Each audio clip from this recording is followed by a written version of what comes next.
Oh, and he does. He does move the knight back, and Gukesh sacrifices the bishop. What? He does move the knight back, and Gukesh instantly moves the bishop to a square Ding thought was protected. Much better now for Much Gukesh. better once we figure out. But he didn't find that one move. Ding, he's panicking. Oh no. There's something he hadn't seen. Yeah. It's shake hands on move 69. We will head into the final battle in Singapore with a tied score between the world champion and his challenger. Ding Liren barely survived today's game 13, but he did survive. He did survive. Welcome everyone to the Take post-game show, and welcome to Levy Rosman, chess player, streamer, pundit, chess show host. You just take anything the world throws at you, Levy, and turn it into gold. Thank you for hosting the show yesterday, or 2 days ago. Yeah, thank you for the invitation. It was super cool, and I compared it to those like halftime sports panels with the legends of the game and the other person. And so I was the other person. I was more than happy to play third wheel to that awesome duo. Yeah, it was so cool to watch. And then of course world number one, who is also an expert in everything gold, Magnus Carlsen. How are you today? I'm doing well. We had a very interesting game today. I gotta say, it was fun to have Levy as a host. I think he did a great job, and Hikaru as well. Like he is better at chess than almost everybody in the world, and he also talks about it in there for a living. So he was great to have along. Yeah, that was a lot of fun. I hope you guys at home will enjoy this post-game show as well. We're going to go through the very interesting game 13, where Gukesh had his final chance with the white pieces in this match, where the 18-year-old is fighting to become the youngest world champion in history. And let's talk about the opening in this game, you guys. Were you surprised to see what Gukesh entered into? No? I would say yes. Oh, sorry. I will No? say yes and no. Um, I was very much not surprised that Gukesh went back to e4, that he wanted to tackle the French defense. I'm a little bit surprised that Ding went back to it, seeing as he has more solid options on his repertoire that would seem more suitable for this situation. You would think maybe this would also be a time for him to try a little bit of a surprise, seeing as he only needs to survive one game. And for those reasons that it seemed that the French was not that obvious a choice for today. Yes, it served him well so far in the match, um, but playing into what your opponent would expect, especially considering that it is not the most solid opening to begin with, it certainly was a very risky choice from Deng. I will add that, like I said, for me, it was not a huge surprise E4 happened. But like Magnus said, it was a much bigger surprise that we got another French. Because if the other guy has been spending about 2 weeks now preparing for it, you would think Ding would throw out E45. I mean, if we're talking just simply meta strategy of high level chess with your last black game in a 2-game match to decide the world championship, French is not up there. You know what I'm saying? Like, it's just not up there. But it worked out, but it was a rocky road, Kaya. A rocky road. That's game 13 for you. Let me just mention another example. So we had the candidates tournament in 20 that started in 2020, but was then basically stopped at halftime uh, after World shut down. And as many chess fans will know, Maxime Vachier-Lagrave, he was the replacement for Rajabov, who didn't want to play because of COVID. Nepo had an early lead, and then Maxim beat Nepo in round seven, and he So he tied the lead with +2, and he seemed to be at that point the prohibitive favorite to win the tournament, seeing that he had some momentum. And what happened next is that, of course, the tournament was stopped, and it was resumed only 1 month later. And Maxim had a key black game in the very next game against Fabiano Caruana, which, it is basically as tough a test as you get in chess, playing black against Fabi. And what happened was that Maxim had used that year to prepare to play the Najdorf, which is a very risky opening that he always plays. Fabi came up with an incredible novelty and won a great game. So that was another example of exactly this, right? That you have like a situation that would seem perfect for just wheeling out sort of a one game surprise. But in the end, instead, you just play into your opponent's hands. I understand the familiarity and everything, but seeing the way the opening goes, going a bit ahead, it was no doubt that this opening choice was a bit of a fiasco for Ding. Wow.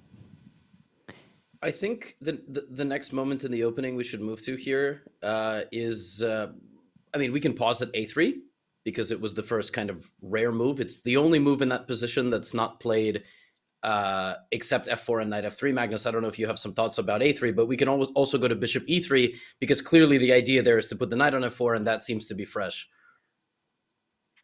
Yeah, exactly. A3 is a very typical move in all of these lines, since black often goes for the exchange on d4 and then gives the bishop check on b4.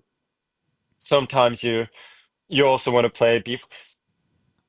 In all of these French structures, a3 is useful. And I remember like seeing this, I was thinking, well, this is typical that you come up with a little bit of a different move order. I did not necessarily see bishop e3 coming. Um, it looks a little bit strange since it does not necessarily seem to be a move that's necessary with all of White's plans, but sure, he keeps the options open of playing f4 or knight f3 or going knight f4 um, early. So it's exactly the kind of thing you would want from Gukesh in this situation, something that's fresh and where of course it's not necessarily objectively that great, but it's a fresh position for Ding to deal with. Ding's choice now, however, was interesting, but a little bit surprising as well. Since it seemed reasonable for him to continue in the same vein as he did in game one, where he was surprised, decided to wheel out a4, a5, a4, got a very decent position and won an excellent game. Here it seemed that there was nothing particularly wrong with going a5, a4 as black gaining space and control over some key light squares there. But I'm sure he thought this is exactly what Gukesh is expecting, and that is why he chose something else. Yeah.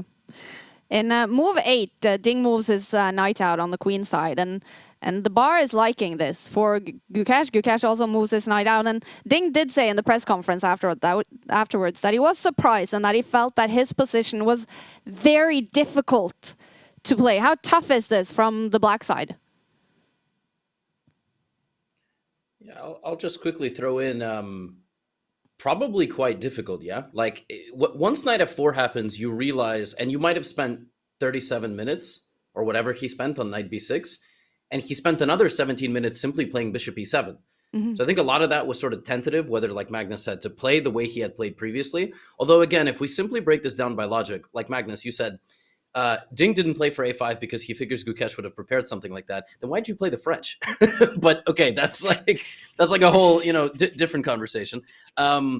Yeah, look, he probably gets hit with knight f4. He kind of sees that maybe it's the idea, and he has to now commit to knight c4. What else can he commit to? But the opening is a total success for Gukesh. So when does it turn around? What happens in this game? No, let's go a couple of moves ahead. Ding has sort of committed himself to this plan of knight c4. So he does, at the very least, gain something here. He gains the bishop pair, his light squared bishop that is often a bit of a problem piece in the French defense. Now has a little bit more potential. Because it can be put on a long diagonal. It doesn't have an opponent. On the other hand, Gukesh has a very nice setup, an excellent active knight on b4. It would seem every opportunity to play for an attack on the king side, um, and Deng needs a lot of moves before he can get real counterplay. So it does seem, at least intuitively, that it's easier for white to play, and there's kind of more that can go wrong for black, especially considering that his king has very few defenders. So this is a very interesting moment, and I know, Levy, you wanted to get to this to this one as well, because Gukesh had a very natural move here, which is known to any practitioner of the white side of the French defense, which is to bring the queen out to g4, attack the point on g7 that becomes weak immediately, when you establish a pawn on e5 in the French defense. And I think the explanation, I don't know if Gukesh talked about this, but the most obvious explanation is that the setup he chose is promising as well. So he didn't feel like there was a need. Gukesh is an excellent calculator, so I don't think that there was something concrete that he may have missed there. I just think that I think he played 92 quite quickly, so he probably didn't feel that this was a big moment. But if he was going to go sort of for the maximum, I think Queen G4 was definitely a moment to examine. I'll just quickly also throw in here. I had a feeling he probably looked at some prep Magnus where 92 is just sort of autopilot, and maybe he didn't take a look at a position where Queen G4 was superior. I don't know. Just like he's up 40 minutes here and he spent about 2 or 3 to play 92. I don't know. That was just another theory. It's a little bit of an echo of Gukesh's last white game, right? When he was way up on time, and then he spent 2 minutes to play d3, which was not a great move. This one is, of course, much less egregious, since 92 is an excellent move as well. But it does give Ding that little bit of breathing room, that he wanted.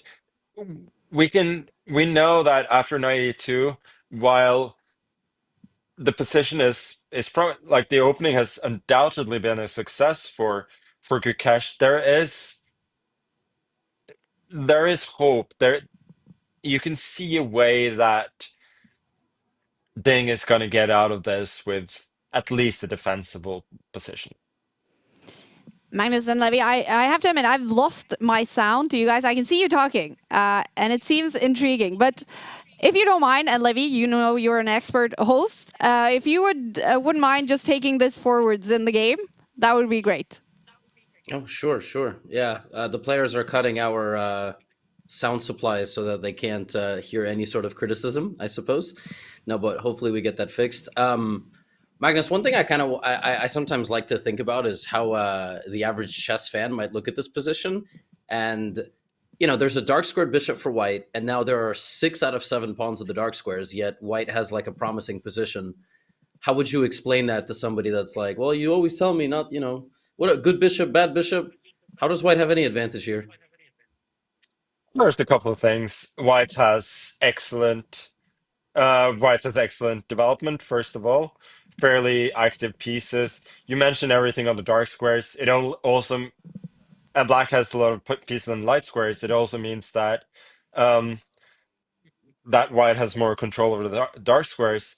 Most of all, I just feel that the pawn in e5 is very, very strong and just gives you an automatic initiative on the king side that really isn't easy to extinguish, to the extent that black actually has to uh, essentially ruin his position a little bit strategically, both weaken his pawns and his king, just in order to get rid of this pawn a few moves later.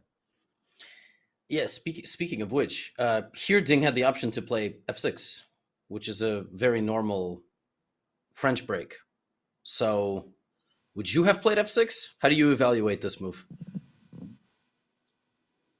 Of course, F6 is very, very concrete. I know that the engines were screaming out for F6 even earlier on, which, to be fair, it's always a typical idea. It is hard for me to it is hard for me to say. I think if F6 works out tactically, then black should probably be all right here. Yeah, again, it's hard to say without knowing what the players were thinking. The advantage, of course, of playing f6 early is that you may not necessarily have to trade your dark square bishop to go for this plan. But it's very hard to say. Anyways, let's go a couple of Yep. moves ahead. We have b5, we have castling, knight c3, rook b8, um, knight h5, f5. This is all very, very natural. Takes, and now Gukesh. I don't know about you, Levy, but I would have to be either like very inspired or in very bad shape to even consider the move queen f3. Um, because it is a bit of an outlandish move to me. Especially considering the fact that you could take on f6 with a very nice positional advantage. Not a big one, um, but I think Grandmaster Lubojevic used to talk about a clear slight advantage.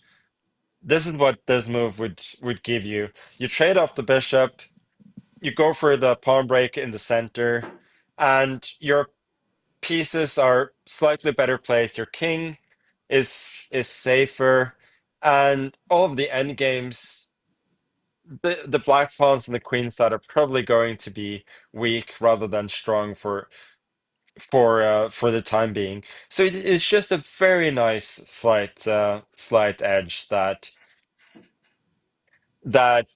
I would expect most grandmasters to go for most of the time. But not Gukesh, and that is part of what makes this match so fascinating. Yeah, I think the line, and again, we don't know if he's been asked exactly specifically about this one moment, but the point is that if the black knight takes on d4, white takes the bishop with a check, you have to take back with the rook, and then the white queen drops back to the home square, attacks the knight, and bishop g5 is threatened, which would pin that rook that just landed where the bishop is currently standing. I have a feeling that Gukesh just took a look at that line and just thought, oh, this is fine for me, but Black gets a very powerful initiative, a dominant knight in the center, a light squared bishop that stands unopposed, and potential kingside attacks. So, yeah, I don't know what happened here, but Ding didn't go for it. And really, Magnus, I don't know. It sort of feels like that's sort of the story of the match in the first half of some of these games. And then later on, Ding plays a little bit more daring and does find the best move. But somehow here, yeah, he was just really playing it safe. It's a bit of an oversimplification, but he got into a lot of trouble over the next few moves. Yeah, this was sort of the one chance he really had to break out in this game. And I'm sure there was some tactical justification.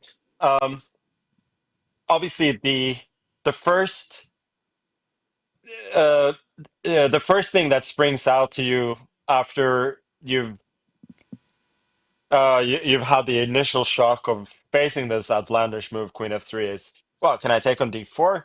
And then you quickly see, oh, the point is Queen d1, and then e5, Bishop g5, and then you either stop there, which, as you say, we kind of suspect that both players did, or you continue, well, don't I have a lot of compensation um for the exchange? And this kind of reminds me, there was this line in the Grinfeld defense, in the old variation with Queen b3.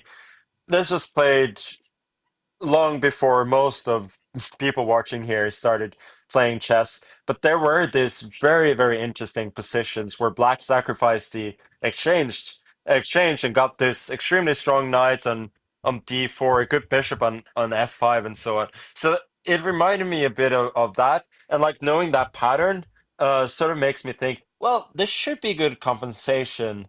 So maybe I wanna go there. I wanna look what's what's going on. But again, there are nerves involved here, and I can imagine with nerves, you sort of stuff. Ugh, that looks. Yeah, I'm losing the exchange. That looks yucky, and for Gukesh as well.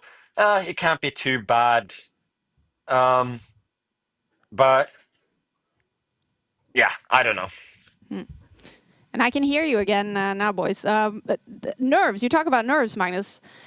The decisions made in this game and the mistakes that we see from both players, how much of that do you think is nerves and the fact that it is the second to last classical game in the World Chess Championship match? So when you talk about mistakes, like, don't get it wrong. This was I would say, I mean, we can definitely point to mistakes and certain semi-missed chances at the very least. But this was not a bad game of chess. It was just a very complicated position that both players handled um, relatively decently. But but yeah, I'm sure there are nerves involved with all of these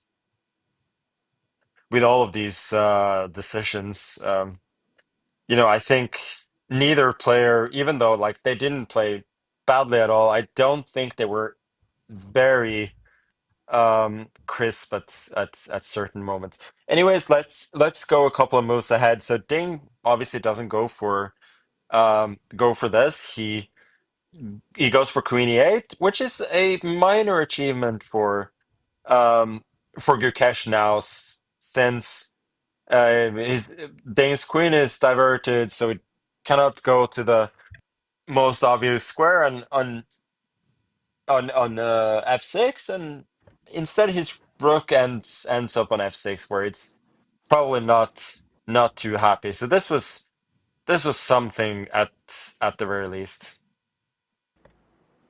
We can Yeah. keep going forward. Uh, Yeah, all of this is very logical. yeah, and now the big miss, 97, 11 minutes. He definitely totally just blanked on bishop f4. Yeah. Obviously this was clearly Gukesh's best moment of the game. This is where he shines, finding these unexpected tactical resources. Um, you may you may think that this is not difficult at all since it's a double attack, but I would say this was a very good find from him because yes, it is a double attack, but it's quite rare that you can attack two rooks at the same time with a queen and they cannot defend themselves. Um, like often if you skewer two rooks, for instance, with the bishop, like you can normally give up a rook for a bishop. You don't lose a full rook. So it was clear that this was a bit of a miss from Ding. I think he could have made improving moves like a6 or maybe in rook b7 instead because probably a6 is by far the most obvious because you want to protect that pawn, and the breakthroughs with d5 in this situations is not really dangerous. So there was nothing obvious. Now, on the other hand, after he missed this move, he is in a lot of trouble. I think we Okay. can go to the moment that Gukesh took the knight, right? That's kind of the next big moment. Like here, it's a 50-50. You either take the knight and try to put some pressure, or you play rook e1, put the bishop on c5 or b4 or e5. I don't really know which one is the best, and you just play. Magnus, I feel like, and I don't mean to turn the show into, oh, what would Magnus have played? I feel like you go rook e1 here, yeah? I mean, but feel free to tell me I don't know what I'm talking about. You specifically play rook e1. Honestly, I think it would depend on the format. In a blitz game, I might do the same thing as Gukesh. Yeah, bishop e7 followed by queen e5 looks really nice. Let's consolidate my advantage, make it easy to play, and so on. Um, but on the other hand, there didn't seem to be a whole lot of downside to playing the move rook e1 here. Um, Maybe there are some ideas where black can go with a knight to f5, then swing the rook to f7 after the white bishop has been diverted and drumming up some kind of attack on the king side. But it doesn't feel like his pieces are well enough coordinated for that to really work. Uh, so this was a little bit surprising to see bishop e7 here. On the other hand, though, Gukesh has a very concrete playing style, and he did see a way where he could force the game in a way that is completely risk-free for him, um, and could be dangerous for Ding. On the other hand, we've talked about this before that he sometimes forces Ding to start playing well. And I guess to some extent he did here as well, especially at a later point, which we'll come to. Yeah, we Yeah. can we can go forward. Queen e5. I mean, I don't want to break down every single moment, but if you had something in mind, Magnus, feel free to pause. I think this whole idea d5 kind of Yeah, natural, it- but it's it's not yeah, it's not the only move, but it's the logical continuation of what he's done. um and yeah, there was the moment where he could have taken on e8 or played knight e4 first. And this was sort of the moment of the game. It was also the moment that Ding looked absolutely defeated right here. Yeah, Queen f7, knight e4. He thought he just loses on the spot. Ding here said he missed rook c7, knight f6 check. So his plan here was to play rook c7, and he missed knight f6. And the point is that if the queen takes, the rook on c7 hangs. If the pawn takes, there's rook e8 and then queen c7. And he thought he was just lost. I mean, he was grabbing the head with both hands, and miracle falls out of the sky, rook f8. That's what he said. So I mean, he actually said, I almost gave up. I saw no way to survive the game. I mean, what if he did? What if he had given up here? I mean, if he he resigned makes here, a comeback, but if he resigned here, there would have been accusations of God knows what. But yeah, I mean, yeah, I don't know. Yeah, Magnus, take us through this. Knight e4, rook takes e8. Yeah, I mean, first of all, it's very interesting that Gukesh goes for rook D to E1, another typical um, uh, representation of his playing style, which is very concrete. Normally, you would want to bring the other rook into the game, but Gukesh sees that in certain lines, Black can make the move rook to D7, and thus provoke trades, and that's why he wants not for Ding not to be able to do that. And to be fair, if there hadn't been for this resource rook e8, um, then he would have won immediately. But the resource is there, and Ding, well, he has 8 minutes on the clock, uh, and he has to find it. Um, and of course, he's somewhat lucky that there is a resource and he doesn't have to resign immediately. Um, the fact that he plays Queen f7 and thinks he may have to resign after 94 tells us that he is not in a completely stable state of mind, right? Like this is very shaky stuff. But when it comes down to it, he has to find Rook f8, and it is very easy to find by process of elimination for a player of Ding's level. So when you get down to it, um, he, yeah, it wasn't that hard. And I mean, I've had those moments myself when I think, oh, I'm lost. Oh, well, maybe I'm not lost. There is this one move. I don't know if it's good, but I have to play it, so I'll play it. And then, oh, maybe my problems are actually over now. That was a nice surprise, which I'm sure Ding was approximately thinking. And we can go to the moment where Gukesh could have taken on E8. I mean, there are some logical reasons for that. Like you want to remove some defenders of key squares. Obviously, after the knight e4 move, the black rook moves, then the white pieces are sort of a little bit hitting at nothing because the fork on d6 is ineffective. Um, so there are logical explanations, but honestly, I think whatever he had with rook takes e8 and knight e4, uh, it wasn't easy. So I mean, we're not gonna sit here and say that Gukesh, should have won the game. On the other hand, he should be able to see that 94 rook f8 is the dead end. So he should go for rook e8, but I don't blame him for not not thinking that he's much better there or anywhere close to winning. What do you think of Gukesh today? He showed fighting spirit in this game. He had his final white game. How much did he want to win it? Yeah, I mean, he showed fighting spirit in his opening choice. After that, yeah, of course he was trying to win, but um, who wouldn't? Like he didn't have a single moment in the game where there was any risk to his position at all. So I think anybody practically would try and win in his situation. He did his job very well for a long time.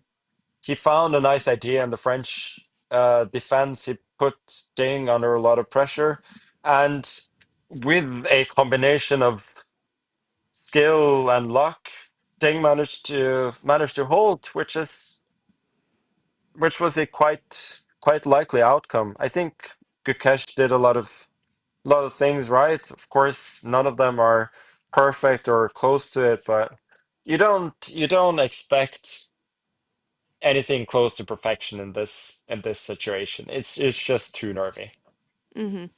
Yeah. Is there any more moments you would like to highlight in the game, or can I now bring back the MVP and the piece of beep, which we haven't heard from for a few recaps? Yeah, sure. No, yeah. No, I would say that there were certainly minor moments after this as well, but most of the intrigue is now gone. Ding has a very clear target. He does well trading off some pieces. Gukesh would probably have had some slightly better chances if he had traded the queens instead of taking with the rook on e5, but realistically, it probably wouldn't have won him the game still. The problem now is that his pieces are basically perfectly placed, and it's hard for him to improve them while Ding has easy improving moves, and yeah, he got to the time control with an equal position and defended perfectly from there on. Uh, so yeah, that was more or less it. I'll let you take the lead, Levy, on the infamous awards. Oh boy, well, I don't know why there's a white flag by the White King, but yeah, They're mostly waving the maybe a white flags handshake at would each be other. better. Yeah, at each other. Everybody loses. No, yeah, it's like Magnus said. Like this is a game you call a two-result game. It was a two-result game basically from move 6 or 7, meaning Gukesh was playing either to win or to draw. When he played the move Queen F3, it briefly had a blip of turning into a 3-result game, meaning he could have maybe also played to lose.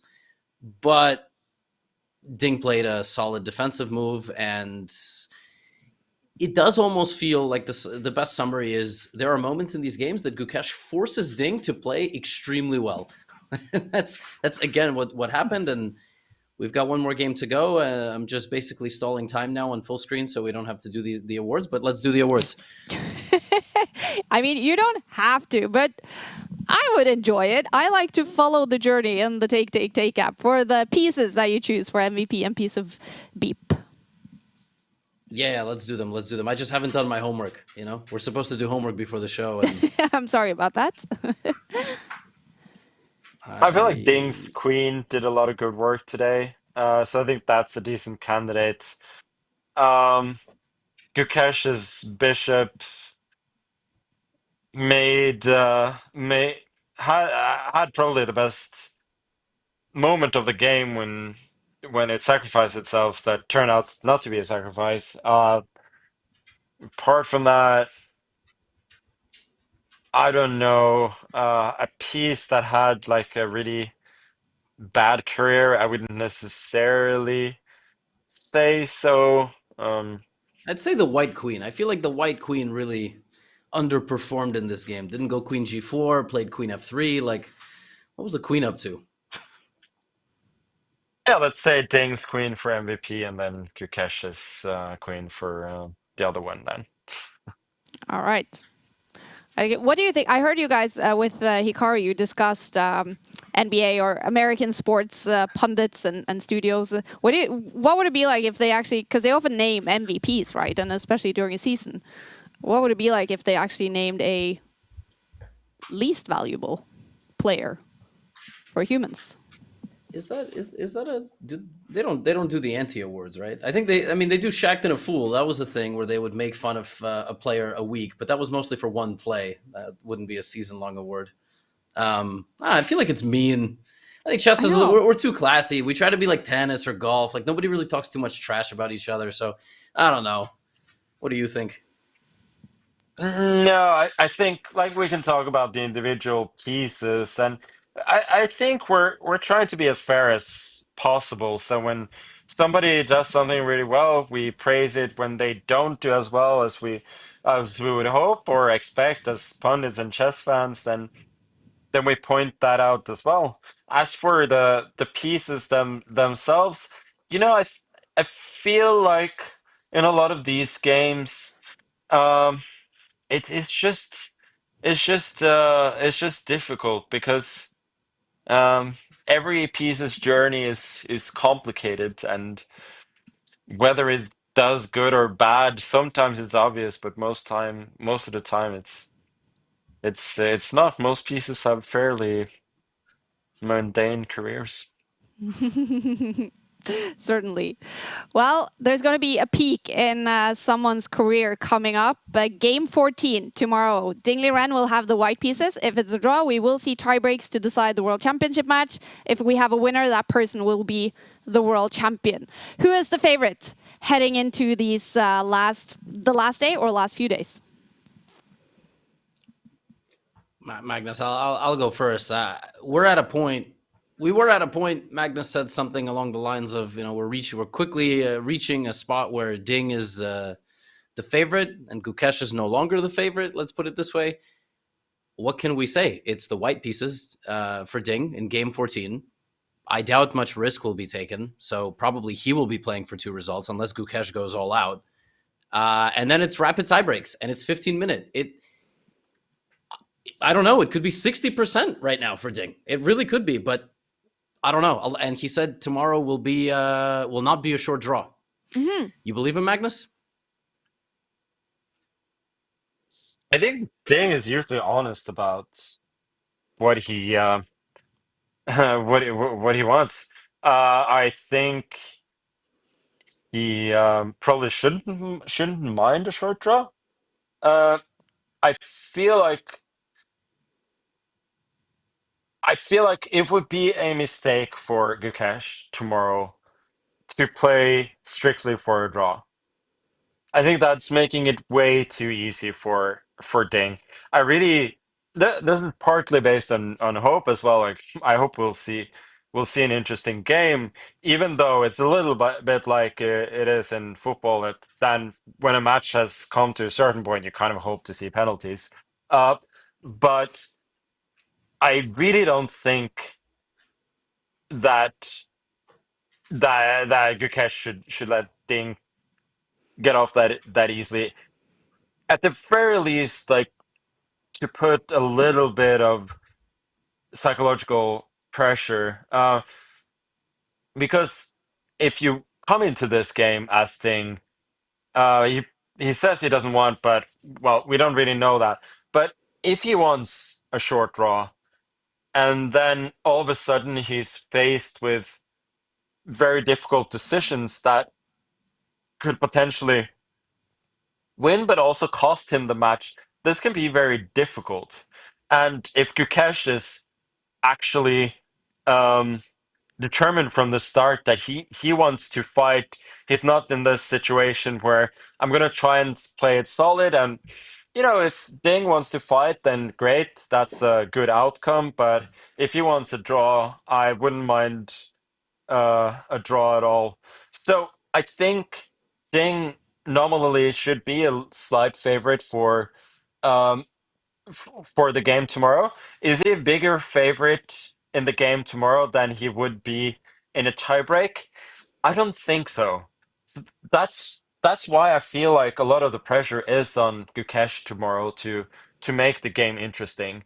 So maybe I'm like projecting some of my own feelings about these things, but I really do feel that Ding should not take any risk tomorrow whatsoever. If he has ideas in some of the main lines where he can play positions like the Italian he had in the first game, like I wouldn't particularly mind that because if Gukesh goes for the sharp stuff, he's really well prepared. And if he goes for something normal, well, then he's very slightly better without any risk. That's the kind of thing that he might want to aim for if he doesn't just want to try and make a draw from the very start.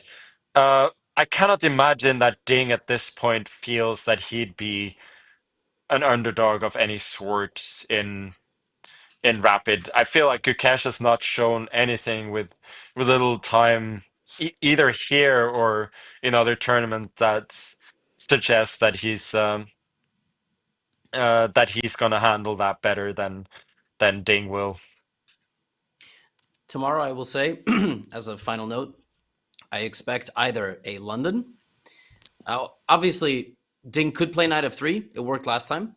But I'm going to predict either another London, where he just goes for potentially maybe something very, very small, or he will play e4. But then I have a feeling we might see a Sicilian. And that would be pretty fun. I really hope that's gonna be the case. As a reporter or whoever is advising Ding, I would advise him to play e4 with a sort of small ball kind of repertoire. And in Ding's shoes, in Gukesh's shoes, I'm sure they've prepared something other than just solid e5 stuff, which he has shown in the only game that they played with e4, e5 with when Ding had the white pieces. I'm sure they've prepared something else, and if they have, probably tomorrow is the time to wheel it out. But we'll see. I don't think players in general in these spots sort of optimize their chances. I think they they just play, which is fine as well. But I think it's at least I have a very clear opinion on what should be the players' priorities to tomorrow. And you guys, this is what it's all about. We have it here in the studio. Magnus's 2013 World Chess Championship trophy. Not the Santa Claus, but the trophy itself. And Gukesh could win this tomorrow for the first time at 18 years old. I mean, fatigue, nerves, all the things that is at stake must be a factor tomorrow. So do you think we'll have some excitement tomorrow, you guys?